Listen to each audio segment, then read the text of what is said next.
Welcome everyone, Monday morning. Let's look at some stock charts. If you're new to the channel, we use technical analysis to really find trade ideas. We're constantly reading the charts to understand where the charts might head in the future. Again, understand that nobody knows where the charts are actually going to go, where the price action is actually going to go. It's impossible to really know for sure, but what we can do is use the charts and the information that we get in the charts to give us probabilities. And it's all about playing probabilities. When you have a high probability of something happening, it's worth making a trade, and then you manage the risk, right? You manage that trade, and as long as it behaves and does what you thought it was going to do based on the probabilities, you let those winners run. And if something changes, you cut your losers short. And that's really how this all works. So we'll start out here with triple Qs. And triple Qs basically is continuing higher. The thing that I see on triple Qs, this is tech sector. And the reason why I like to start out with the tech sector is it's just such a heavy weighting in the S&P 500. And it can really move in a directional manner. So it can move up or down. And so I really like to focus on that to give me an idea of where maybe the S&P 500 is going to head. Qs is continuing to rally. We're at the point now, we're almost to the all-time highs. If I roll back here on the daily chart, you'll see the all-time highs is right about there. Intraday high of 338.20, we'll say. And we're so close now, it's almost inevitable that we're going to pop that and make a new high. All right, so that's where I think this is going. I think we're likely going to make a new high. And if we do make a new high soon, it's going to be a divergent high. So you'll see here as I look at the momentum indicator, see how the momentum has been downtrending? See how I make a lower highs right here? And same with the RSI, we're making lower highs. Now, as you zoom in, this is where we're kind of, this is the price action right now. The momentum is moving higher, but it's still a lower high. So if we make a new high anytime soon, that high will be a divergent high. Now, it won't be confirmed divergence until you see the momentum start to fade, which means the sellers are stepping in up at that new divergent high in price. So we're going to watch for that.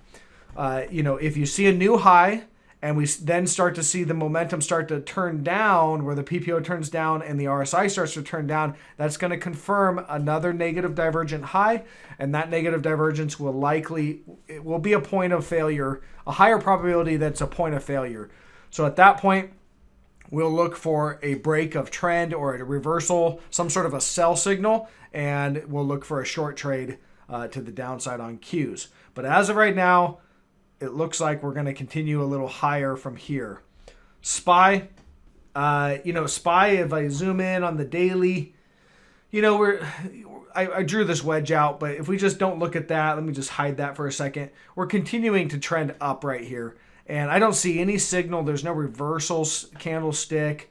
There's really nothing telling me that we are going to sell off right now, and there's no reason to short. So that's all I see on that. If I bring back my trend lines, we still have negative divergence. Let me move in right here. You can see here on the RSI, this is a divergent high price action. So we're looking for a sell signal, but it's not there yet. And you can see here how we're continuing to downtrend here on the RSI, how we're making lower highs on the RSI and the PPO. So if we turn down soon, we're going to get confirmed negative divergence, and that means this is a divergent high. So to look for that, I'm narrowing it down to the hourly chart, and this is really what I got on the hourly chart. I'm starting to see this bearish rising wedge on the hourly, and we're right there just kind of treading water right here. We haven't broken down yet. There's no sell signal, but it looks like it's close. Until you get it, nothing to do. But maybe if we see some sort of impulsive selling show up, then that will be the sell signal. And if that happens, I think we're likely heading all the way down to 400, 401, which is this trend line right here. This blue trend line comes all the way back from your 2009 lows on the weekly chart. And this is your major support line through the bull market. We broke that support back in 2018. Back tested in 2019, and you can see as I zoom in, they've popped it or started to recover that broken support. All right, this could just be a fake out move, and we might see some impulsive selling and break down. What I would look for is if we break the hourly, we're likely going to go back down and test this level, and as long as we hold this, then everything's fine. If we break back below this trend line here, then this was a false breakout right here, this price action. And that likely means we're going to see a lot more selling to the downside. So those are the possible scenarios of things to look for. Basically starting out with the hourly chart and then moving to, the weekly and the daily, looking for more, more damage to be done or false breakouts. Until you see that though, if you hold support right here, then everything should remain, in an uptrend basically. Just going back to the small caps here, we're still range bound. Again, top of the range, 224, about 225. Bottom of the range, we'll call it 220. A break one way or the other should tell you the direction, and until we see that break, it's just range bound. I'm not really interested in trading it, so I'm just waiting for whichever way it wants to break. Again, I think it's probably going to break to the downside. We have negative divergence. We had it, this high right here was a divergent high, and so I think we've started a downtrend. But, we got to see that break to the downside to help confirm. So that's your next sell signal, is a break to the downside. If you don't get that and you break to the upside, then we obviously can run up and make another divergent high. That's really it on IWM. Here's financials XLF. I've kind of adjusted this trend line right here on the hourly chart, but I've got it right here now. We've got reaction, reaction, reaction, reaction. We've got 4 reactions. So I like that one now. And we're just uptrending right here on the hourly until you see a breakdown of this trend, some sort of a sell signal. To me, this looks like it's just a continued uptrend. I think the next sell signal, when you get the break of this trend line, I think that's going to be the real deal. If you go to the daily here, you can see we created this first trend line right here. We broke, got a little bit of selling. It's creating the secondary one. Now, if you break and get another sell signal, to me, I think we're likely going to head down to this $30 area. And that's probably the trade that I see setting up. That would be a move about 14, 15% downside. I like that. But until you see that sell signal, there's just nothing to do on this one. And if you're long, you could just stay long. That's really how that works. If you don't have a sell signal, things can continue to move higher. Gold, just, again, struggling at this resistance level, about 1750.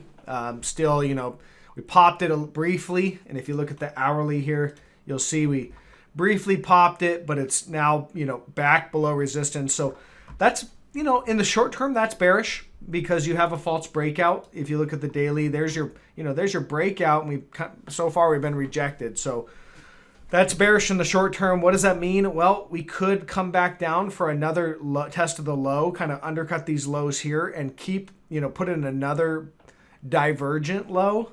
If it was to sell right down, it would be a divergent low most likely, because you can see we have bullish divergence in the momentum. See how we're trending up in momentum, and this price was kind of a slightly lower price.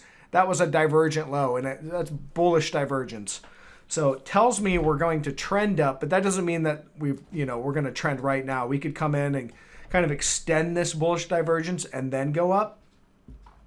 I suspect what's actually happening is we're going to get a little bit of a pullback. It's likely going to hold here and then ramp and then move higher. That's what I think is going to happen. One of the reasons why I like that, or I think that's going to happen, is the miners have already started to break out, and several of the miners have already started to break out to the upside. Some of them are coming in for back tests today, or look like they're trending that way, but they've already broken out. So to me, it looks like gold has relatively limited downside, and then we're going to break higher. That's my gut feeling on this, but doesn't mean we can't come down and put in another divergent low. Still looks like we're kind of building on building a bottom in this thing, kind of grinding out a bottom. So that's my read on it for right now. Let's look at the trade ideas that I've just recently pointed out that are working. Here's LNER. So again, LNER on the hourly, you have a bearish rising wedge.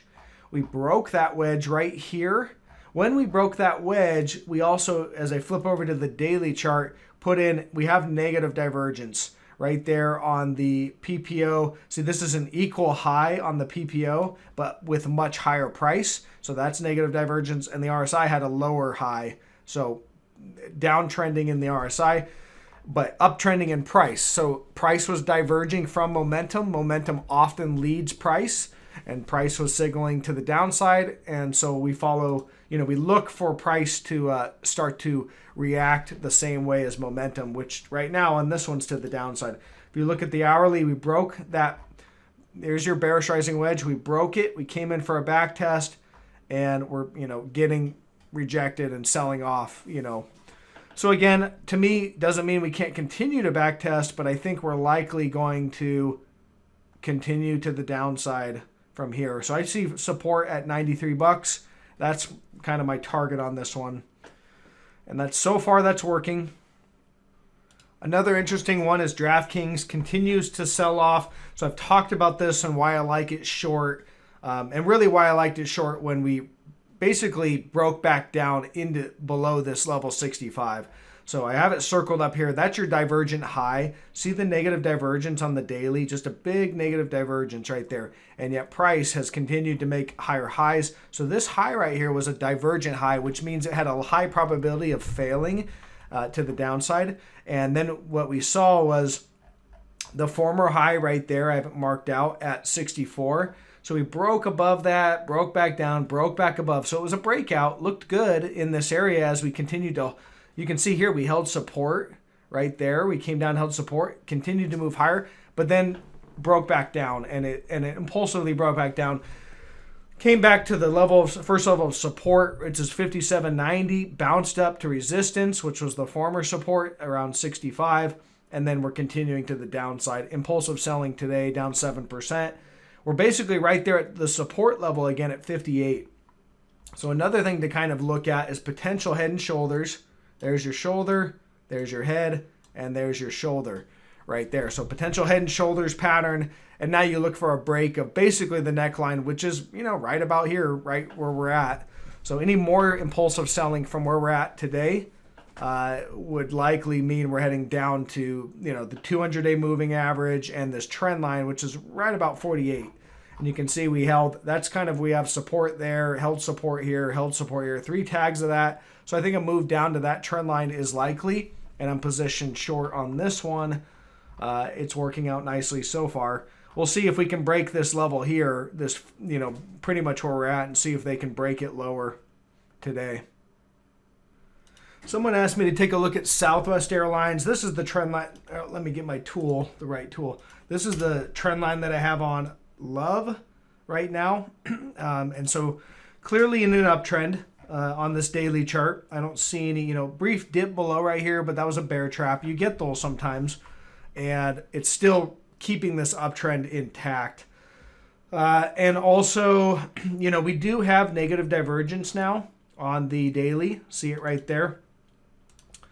But no sell signal, no trend line break or anything like that. So I just watch this trend line. I've got it coming off this, the May 2020 low area. It's the COVID lows, but I don't have the absolute low because out of the absolute low, I can't connect as many data points. So right here, I've got, this kind of area, 1, 2, 3. It's not the cleanest trend line, and so, yeah, you've got a couple reactions. I think it's just a general area. If you wanted to give it kind of the benefit of the doubt, you could just roll it out and do something like that, where you just have 2 data points, 1, 2. But 2 data points is not my favorite. So usually you need at least 3 to confirm a trend line. In general, I don't see it. It hasn't broken its uptrend though right now. It does have negative divergence, so it's telling me it's likely going to break soon, but we don't see a break yet. So I don't see any reason to, exit this one or get short. Here's something to look at. XLY, which is consumer discretionary ETF. This is just kind of sector analysis, but if you look at the weekly chart, this is coming off your 2009 lows right here. I could probably even adjust this slightly, maybe move it, I could probably move this point to maybe something like that. But in general, I think it's right in this area. You can see as we move up, we held support right through here, and then we broke that support in 2018. And we've been back testing that as resistance ever since. So you can see we tested it, rejected, tested it there, rejected. And then recently we've started to test it again right up in here. Now these tests that we're doing are divergent, negative divergence. You can see there We've got negative divergence in the RSI and the PPO on the weekly. And if you look at the daily, just adjust it right there. There's your negative divergence in the daily.